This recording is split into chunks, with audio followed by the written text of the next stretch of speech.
I just don't understand, man. So, like, you sit on a table with Kenny the Jet Smith. You sit on a table with Shaquille O'Neal. Sometimes Dwayne Wade comes along. People who won. Sometimes Draymond Green comes in. Even Candace Parker sits up there and shares a desk with you. Consummate pro, walking champion, walking bucket. Mm-hmm. You sit in the presence of all these players who are so much more, have achieved so much more, right? So much more accomplished. And then you sit up here and you belittle other players in front of them who have also won. Fam. So I mean, even if the ones you're belittling haven't won, it's just, if I have not accomplished as much as you, and this is just how my brain works, me sitting up there complaining or trying to joke or belittle someone else about what they haven't done is going to make you giggle because I ain't did shit compared to you. How you gonna be in the presence of somebody that you haven't done as much as, making fun of somebody else who isn't doing well? It's one thing if you can beat a Shaq, Superman up there, 5 rings, couple league MVPs, finals MVPs. But you're just Charles Barkley, fam. Like you're a step below Karl Malone and a step above Sean Kemp. Let's not talk about Karl Malone. You know what I'm saying? I'm just saying. Let's just be honest about this thing. A notch above Dirk Nowitzki, a notch below Tim Duncan. Charles. Okay, yeah. You're just kind of in the middle. I mean, Tim Duncan is probably he's the greatest power forward ever. You know what I mean? Well, him and Carl would have to have a conversation about that. But anyways. No, Tim Duncan is the greatest. Okay. Tim Duncan is the greatest power forward ever. Yeah, fuck Karl Malone. Okay. Let's talk about it, though. So Charles Oakley recently made comments about Giannis, basically saying that he would come off the bench during his era, which is absolutely nuts. It doesn't even really make sense because there was no 7-foot freaks like Giannis in the league. There's no 7-foot tall player who's sure to be the fastest player on the court that's going to sit the bench. It's like, okay, I be wanting to get on some of these arguments because there is some credence to it, right? Like basketball was just played differently, and it's a like documented fact that the NBA has not changed their rules but adjusted the way that they officiate to fit offensive gameplay, the same way NFL does, the same way baseball turned a blind eye to its steroid problem for that long because they knew that people pay for hits. It's the way of the world. So they try to herd you into the situations that draw the most eyeballs and get the most asses in seats. Mm-hmm. So I get that.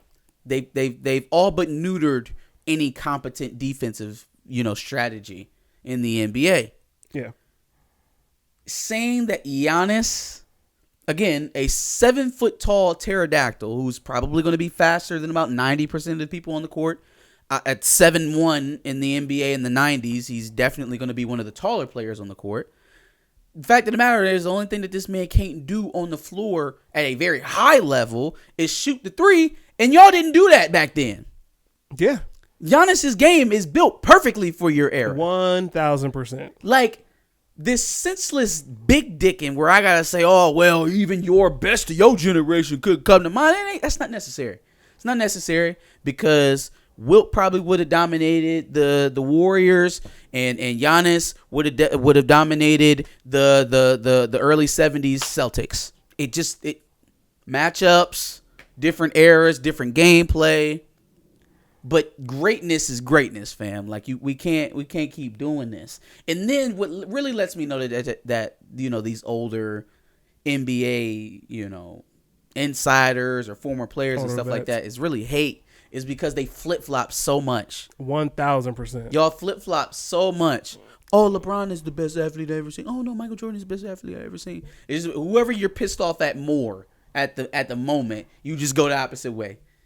Scottie Pippen. Yeah, Scottie Pippen and Isaiah Thomas are two of the most confused motherfuckers on TV. Facts. Y'all don't know what y'all feel. Y'all don't know what opinions y'all hold.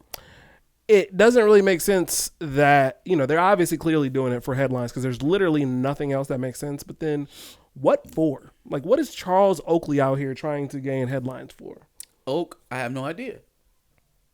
I have no idea, bro. I don't, Like, why are you saying this about Giannis, knowing that it's not true, and knowing that you don't need headlines? You're a retired but then, NBA player. Oka hot head, and maybe he ain't got it all up there, so maybe he just honestly believed that. Could be. I think there is, because of the way that they've changed the way that they play the game. The reliance on 3-point shots, the increase of free throw line shooting. There is a sense that it's softer. Yes. The NBA is softer. And so maybe the point he was trying to make was that even what you deem as tough today couldn't stand up to what we were doing back when I was playing. And again, there's some credence to that, right? It's just there was stuff going on in the NBA in the 90s that wasn't going on today, that isn't going on today. Not to mention that everybody just didn't like each other. Like, compete meant I'm going to put my body on the line every night to make sure that I try to dominate you. And you're going to do the same. And at the end of it, we're going to shake hands, go in these tunnels.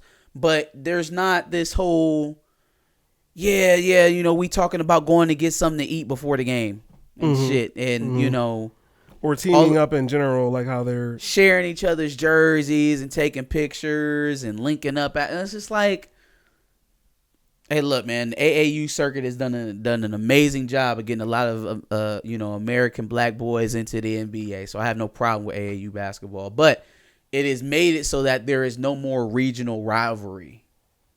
You know what I mean? Like, Ohio Hoopers are not going to. It's not a thing. Like, Ohio Hoopers is not gonna look at or have any type of rivalry with Hoopers from Prince George County, because they probably been hooping with them boys since they was 5 years old, and they know all of the good ones from that area. Cali Hoopers don't really, they not looking at anybody in the Pacific Northwest as a rival. Or we play real basketball down here. You still hear people talk like that. New York, right? New York Hoopers. You know what I'm saying? Like, there's no more regional identity when it comes to basketball. I don't feel like because of the AAU. I was gonna say, and they've literally played with each other in multiple different like camps, AAU. Yeah. Like these players have these relationships because they've actually been teammates. And they've been talking to the same people. And then the people that end up making it to the league with them are the best. And then they're the people that they keep seeing at these camps and these tournaments over and over and over again, or these recruiting trips. So, like, that's how it forms. But then it takes a little bit away of the competitive edge, because you're never going to compete as hard versus somebody that you like versus somebody that you hate. It's just not going to happen. Yeah. And there was legitimate hate in the league at a time when I feel like the competition was at a much different level. So that can all be said without saying something ridiculous, like Steph Curry, the best shooter that we've ever seen in the game, period. Off the bounce, stationary, catch and shoot, don't fucking matter. Shoot it from the 27th row. Yeah. Yep. Wouldn't be successful in your era. That's silly.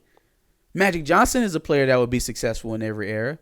Kareem Abdul-Jabbar, Wilt Chamberlain, Bill Russell. Why couldn't a player of this generation like Stephen Curry be successful in any generation? Kevin Durant, LeBron James. That's because true talent is timeless. Yeah. They do play it differently, and if you want to say that your era was harder, you're well within your rights to do so. But then to say that they literally couldn't play with you at all, as if they would have been a different caliber of player, would they play a different role? Would they have different responsibilities? Would their game be different? That's a nuanced answer versus saying, oh, no, he couldn't play, he would come off the bench. That's just stupid. Yeah. That's stupid. Especially when we all know it's wrong. Fam, what power forward, not named Tim Duncan, Karl Malone, or Charles Barkley, would Giannis not start over? You gonna start Horace Grant over fucking Giannis Antetokounmpo? Yeah, no. You starting big shot Bob Orry over Giannis Antetokounmpo? No. Huh? No. What about some tractor trailer? Can I offer you in some tractor trailer? Absolutely no. Not. Let me see some more goddamn forwards. Some Charles Oakley. Charles, you think you be starting over Giannis? No. Fam. Absolutely not. Fam. Think John Sally? Nope. Dennis Rodman probably would. Maybe. Depends on what you need, I think, in that case. Yeah, because Dennis was kind of the way that they described Dennis. He was Giannis before they start letting the big players handle the ball. Yeah. He was big. He was fast. He was strong. He rebounded the ball. He played great defense. Mm-hmm. His shot wasn't shit. But then imagine if you put Dennis Rodman at the top of the key and let him drive the ball versus smaller defenders and see what you get. He was never afforded that opportunity. Yeah. Yep. You have no idea what Giannis would have been in your era because back then you segmented players based off of their body type, not skill set. Mm-hmm. That was a limitation of your era of basketball. You would have never been able to play 5 out in the 90s or the 80s. Yeah, because nobody would think outside of the box to make that happen. You could never play 5 out because there's always going to be a center on the floor.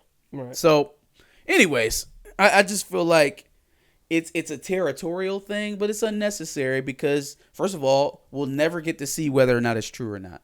Mm-hmm.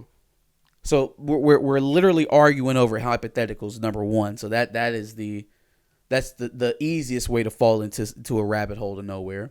Yep. But I would like to see, especially because a lot of them are black, I would like for it to be a thing of being able to give a mutual respect to a younger generation without dismissing them. I don't know. I would just like it to be a little bit more gracious. I agree that, we have figures in our community that should be respected. I think the best way to cultivate that respect is to be an example of it. I would agree. I agree with that for sure. Give us your thoughts on Charles Barkley, Isaiah Thomas, all the oldies hating on the new school. Let us know what your thoughts are in the comments below.